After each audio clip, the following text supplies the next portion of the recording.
हुई वो तई से भगजे को नाम है भागवत।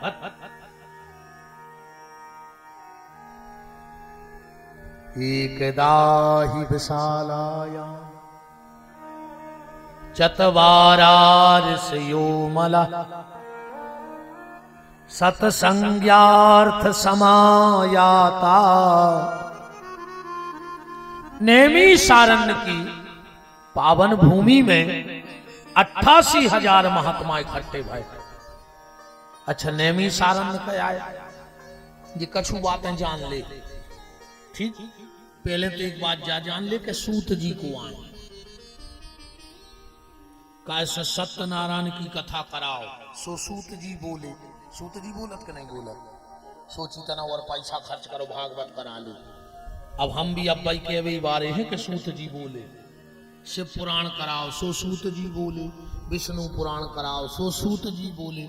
तो पहले क्या कोई कथा करके जानता ही नहीं। आज तक कितना बड़ो वक्ता आओ हुए उन्हें जाना ही कहीं के दूसरे ऋषि बोले ये कई बात के को बोले सूत जी बोले। ये सूत जी को आए हर जगह जे काय बोला तो ध्यान से सुनियो। सूत एक जात होते जब जात बनत कैसे है, जब जात ऐसी बनत है ब्राह्मण की होए कन्या वो क्षत्रिय हुए पुरुष। बहुत ध्यान से सुनियो बात। ब्राह्मण की हो कन्या वो क्षत्रिय हो पुरुष और उससे जो संतान जन्म लेगी वो सूत जाति की कहलाएगी। ब्राह्मण की कन्या वो क्षत्रिय पुरुष और उससे जो संतान जन्म ले लेगी वो सूत जाति की कहलाएगी। तो जात हो गई जात। अब कथा काय सुना सब जने सूत जी से ऐसे सुनत हैं कि सूत जी की उम्र है मात्र 5 साल। 5 साल की उम्र है जो कथा करत अपने घर में। अब तुम्हारों की भाषा में तो बाल बच्चे कैसे को के घर जाओ सके जो हमारा बच्चा जो हमारी बच्ची जाई के तुम्हारे के नहीं कहते। अब बताओ आज नो आदमों के बच्चा बच्ची भाई है। बच्चा तो चिराइयों के होत बेलाइयों के होत। अब आज के आदमों के बच्चा हो लगे जे को देखो वही के जो हमारा बच्चा यार बताओ हमारा जी चिराइयों बेलाइयों के होते अब आदमों के होने लगे। घर में कोई छोटा सा बाल गोपाल हो और अगर वो तो तलियाऊ भाषा में बात करे तो बहुत मीठी लगा था। अपने घरे को बैठ भी आओ और अपन ने नाती को बुलाओ इनसे ऐसी कह दे जबकि भाई ये कई बात दिन भर को आओ तो पर का सब मीठी लगा थे बच्चों के मुंह से। और हमारी भी बात नहीं है रामायण में पढ़ो बिल्कुल शुरू में लिखो है कि जो बालक कहे तो तेरी बाता तो सुन ही मुदित मन पितु अरु माता। अगर 5 साल का बच्चा संसार की भाषा में बोले तो मीठी लगत। तो 5 साल को बालक भगवान की कथा करने लगे तो कितनी मीठी ने लगे बताओ। और फिर भागवत की कथा या तो पहले ही से मीठी है। भागवत की कथा क्या है? निगम कल्प तरोरु गलतम फलम। भागवत की कथा है फल और राम कथा क्या है? छयहु शास्त्र सब ग्रंथन को रस। आरती में गात हो रामायण आए रस और भागवत आए फल। पर ये श्लोक में एक विचित्र बात जा लिखी है। ऊपर तो लिख दो फल और नीचे लिख दो पिबत भागवतम पियो। अब फल खाओ जात के पियो जात। जैसे कोई सेव दे दे तो का कह हो कि जो ले जा रहे पी लियो। पपीता दे के का कह हो कि जो पपीता ले जा पी लियो। जय कहो कि जो पपीता खा ले तुम्हारे कि जा कहो जो ले जा रहे बाहर पी लियो। व्यास जी से पूछा कि जब भागवत कथा फल है तो पीने के लिए क्यों लिखा पिबत भागवतम? व्यास जी बोले सुनो भागवत की कथा है तो फल, पर आम कैसो फल है जो और आम में और भागवत में बस तो अंतर है कि आम में छिलका है और गुठली है। भागवत में ने तो छिलका आया ने गुठली आया, रसई रस भरो है। और आम जब अच्छो पक जाए तो खाओ नहीं जात, पिगोई जात है। तो जब भागवत पक गई है, अब फल का सबसे बड़ा पारखी कौन है?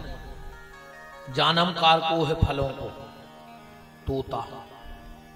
पेड़े में 1000 आम लगे हुए, तोता वही आम खे है जो को सबसे मीठो हो जाए। अपन पहले हल्के में कहते अरे सुगा कटेल अमिया है भारी मीठी निकर है, कहते तुम्हें ना कि नहीं कहते। मूड हला दे क्या तुम्हें तो ना अगले जन्म में गिरद होना बनो। हाँ जी, जितने गिरद होना जो बमूरों पे बैठे हैं, ये पहले जन्म के स्रोत आए हैं, कथा में गए सुमारी से धर गए, उठे फूला खाए और घरे चले गए।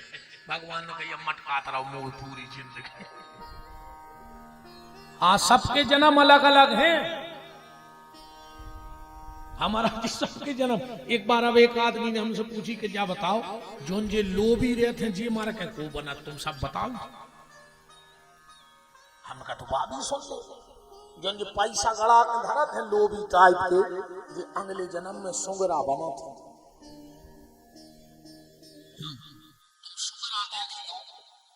महाराज जी तुम्हें करूं खड़ो नहीं मिल, जहां ठाड़ो हुज्जे वो ताई की जमीन खोदा चौंद से। आज खबर नहीं थे कि मैंने कहूं हड़ा गड़ाओ तो, और खबर है न कहां गड़ाओ। सो वो पूरी जिंदगी पृथ्वी खोदा तरह कि मिल जा तो यार मिल जा तो, इसे सुंगराने बनियो। हाँ, लोग आदमी अगले जन्म में सुंगरा बने, खोदता ही रहता माटी कि कहां गड़ा गए थे, कहां वो भूल जाता। तो पहले अपन कहते भारी मीठी अमियन कर है सुगा कटेल है। तो जब भागवत जो महंत जी ने मंगवाई है मंदिर में बुलावाए सरकार में, जब साबत नैया, तो उन्होंने भली सोच रहे हो कि साबत भागवत ले आए महंत जी। जब साबत नैया कैसे में सुखदेव जी ने चोंच मार दी, सो जब सुगा कटेल भागवत आए। सुखदेव जी की चोंच लगी कि नहीं लगी? सुखदेव ने कथा करी माने चोंच लगी। तो जब सुगा कटेल भागवत है पहले से मीठी हती, सुखदेव जी ने चोंच मार दी सो और मीठी हो गई। 5 साल का बालक कथा कर रहा है सो और मीठी हो गई। और आपको मिल रही है, ये आपके भाग्य की बात है। देखो एक बात ध्यान से समझियो, अगर तुम्हारे पास पैसा है तो तुम भाग्यशाली हो। भाग्यशालियों के संपत्ति रहते सबको जात नहीं मिले।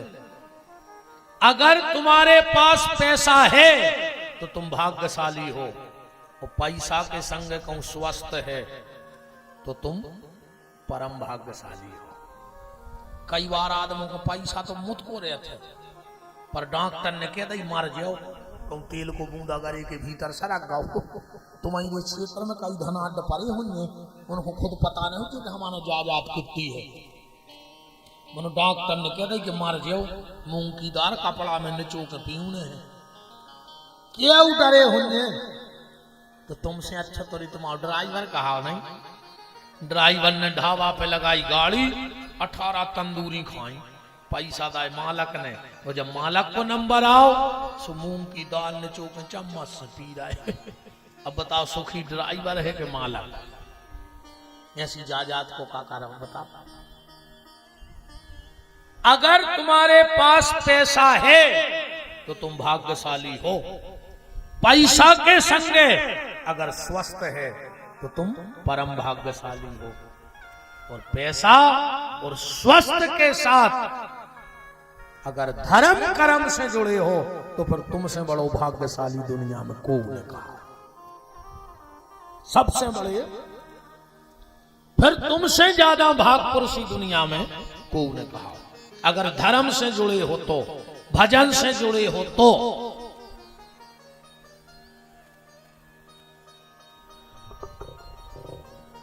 तो पहले से मीठी। सुखदेव जी की चोंच लग गई सो और मीठी। 5 साल का बालक कथा कर रहा है तो और मीठी हो गई, इसलिए सब लोग सूत जी से कथा सुनाते हैं। अब एक संशय जो भी उठे कि जी 5 साल के कैसे हैं, 5 साल के कैसे हैं, बात सीधी सीधी जा है। जब महाभारत का युद्ध हो रहा था, माता जी हरो हल्ला ने करी, जो हमारी प्रार्थना है आज तो हम अच्छे से कह रहे हैं। हाँ, हमें बिल्कुल संकोच नहीं कि जजमान के घर के आओ, हाँ कि तुम कथा करा रहे, हाँ ये मैं बिल्कुल को न रख जो, हाँ हमारे स्वभाव में नहीं है कि हमारे घरे आज जो हम सो हैं तुम गाज जो, अपने बस की बिल्कुल नहीं है। सुनने हो तो अच्छी बैठी हो ना, मैं देना बहुत डरो, सुमाए बैठ गए अपने जितनी सुनने से सुन लाई ना, बातें याद रहो का दिक्कत है। कथा भी महाराज जी आदमी 3 प्रकार से सुना था, तुम्हारे अंदाज करियो, देखो जे तुम्हारों ने मां साहब बुकरिया जब भी पानी पी बेजे है, बेराव हुए पानी नाली में धार में, बुकरिया कब पानी में पड़ के पानी नहीं पिए, आगे के 2 पांव मुरका दे है और नेहर के पानी पी है उधार को, कब बुकरिया पानी में जाता ही नहीं है पानी पीवे। अब देखियो गज्जा बजे है, आगे के 2 पांव धर है पानी में और फिर पानी पी है, स्वभाव है। कबू बाहर पांव धर के पानी में पीबे, पानी 2 पांव पेलबा पानी में धर है, बुकरिया पांव टेढ़े करके पानी पिया, गज्जा 2 पांव पानी में धर के पानी पिया, और भैंस सबसे पेलबा पानी में पड़े है, वो मचे को के काम को न बचन नहीं। ऐसे 3 प्रकार के होते हैं श्रोता, कछु बुकारी घाई दूर बैठी सुन रहे आनंद ले रहे हैं, कछु गइयों घाई आ गए के पानी में है तई बैठ के, कछु भैंसों घाई ऐसे मचे हैं ने बगल वाय को सुनंदे और न खुद सुने। अब कल से देख लीजिए वृंदावन बिहारी लाल की जय।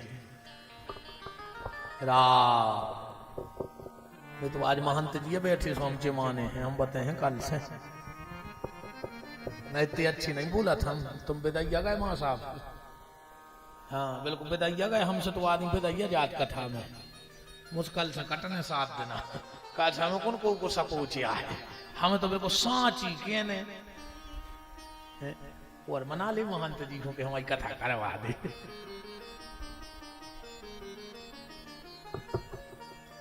महाभारत का युद्ध होना था, अर्जुन युद्ध ने कर रहे थे, भगवान गीता को ज्ञान देने लगे।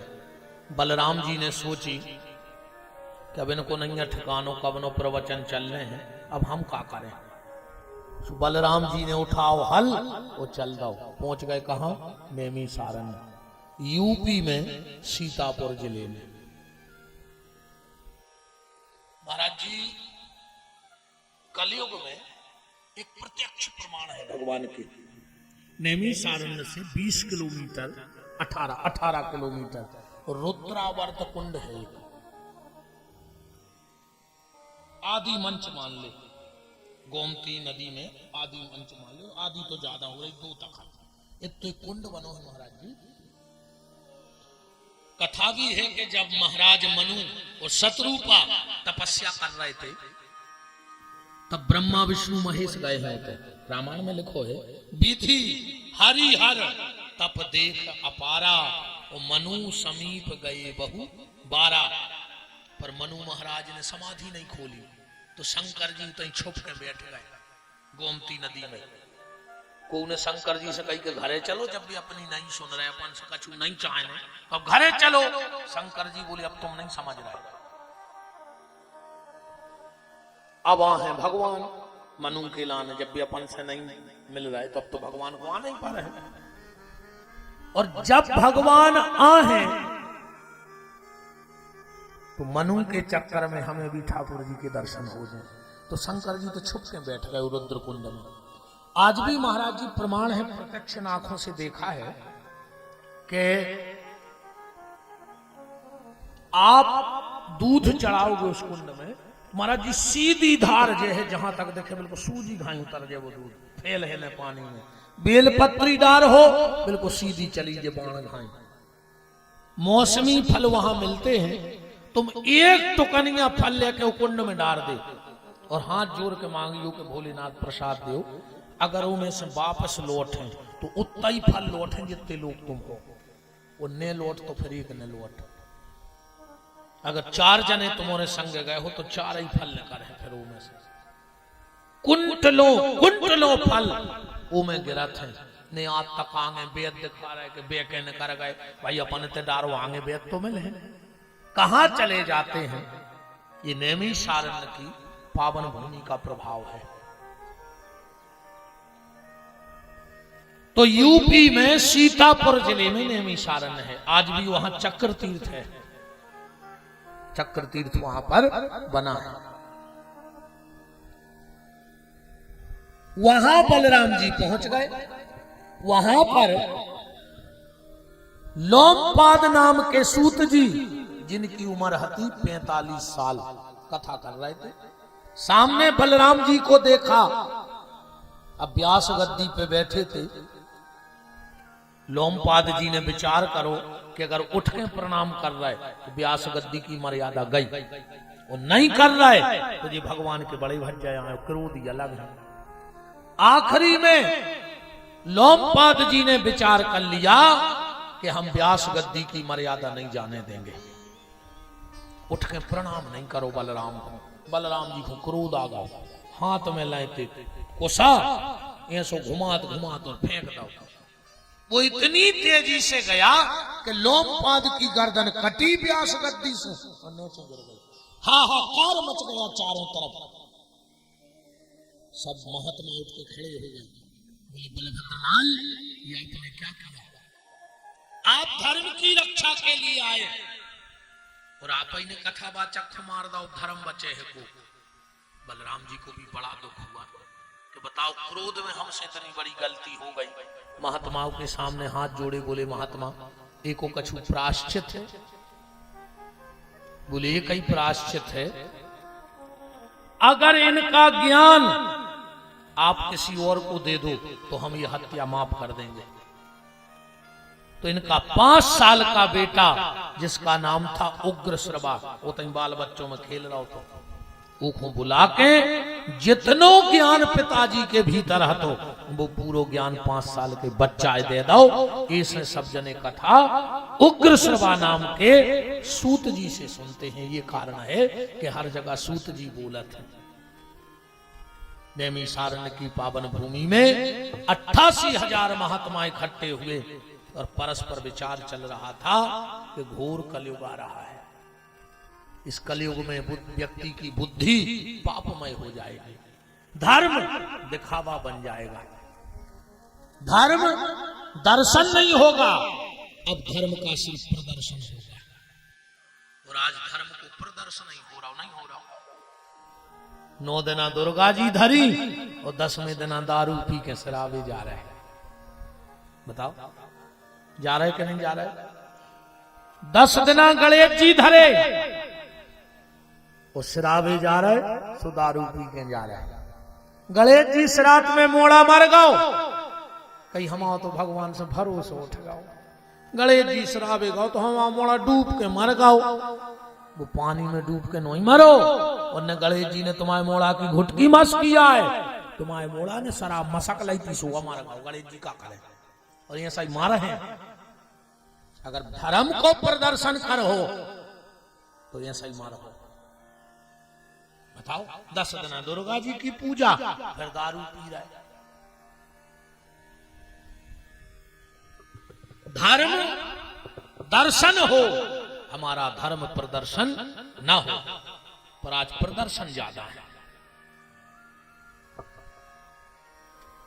महात्मा बैठे बैठे चिंता कर रहे हैं कि आखिर होगा क्या, के भगवंत कथा न रुचेगी जिन्हें, नहीं शास्त्र की बात पे ध्यान धरेंगे, पढ़ के अंग्रेजी कहाएंगे साहब, होटल में मदपान करेंगे। अबलातन देख जवान सभी, निज मात पिता को नाही चहेंगे।